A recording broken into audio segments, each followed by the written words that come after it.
স্বনির্ভর করার লক্ষ্যে মিলন সমিতি। বাংলা সহ দেশের অন্যান্য রাজ্যের অতি সাধারণ ঘর থেকে আসা মহিলা ও পুরুষদের স্বনির্ভর করার লক্ষ্যে প্রতিজ্ঞাবদ্ধ বন্ধু মিলন সমিতি।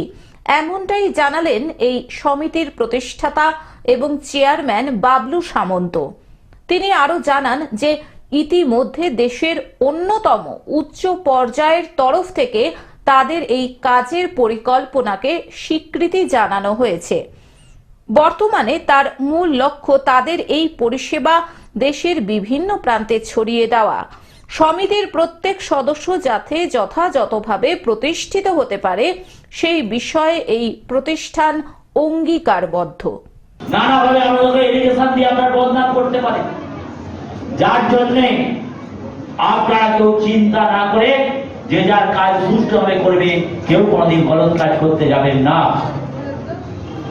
এবং যদি কারো করে এরকম এডুকেশন হয়, মিথ্যে করে এডুকেশন দেয়, মিথ্যে করে এডুকেশন দিয়ে তাকে বদনাম করা হয়, তাহলে বন্ধু মিলন কল্যাণ কমিটি সারা পশ্চিমবঙ্গে যে ৬৭ লাখ জনপ্রতিনিধি আছে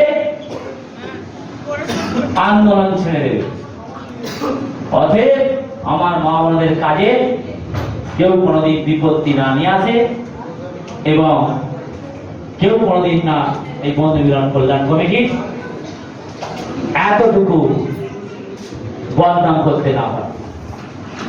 আপনারা দেখেছেন আমরা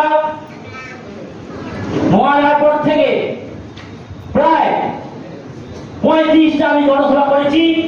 প্রত্যেক জনসভায় ১ লাখ, ১.৫ লাখ, ২ লাখ, ৫০,০০০, ৬০,০০০, ৭০,০০০ এর নিচে কোনো আমার মা বোনেরা আসেনি। প্রত্যেক জায়গাতে এত এত করে মহিলারা আমার মা বোনেরা যোগদান করেছে। এরা কেউ চা বিস্কুট খেতে আসেনি। বিধাননগর থেকে অনির্বাণ দত্তের রিপোর্ট, গ্লোব নিউজ। এখন থেকে গ্লোব টিভি দেখুন আপনার স্মার্টফোনেও। গুগল প্লে স্টোর অথবা অ্যাপল স্টোর থেকে ডাউনলোড করুন গ্লোব টিভি লাইভ অ্যাপ। এছাড়াও জিও টিভি অ্যাপ থেকেও দেখুন গ্লোব টিভি লাইভ।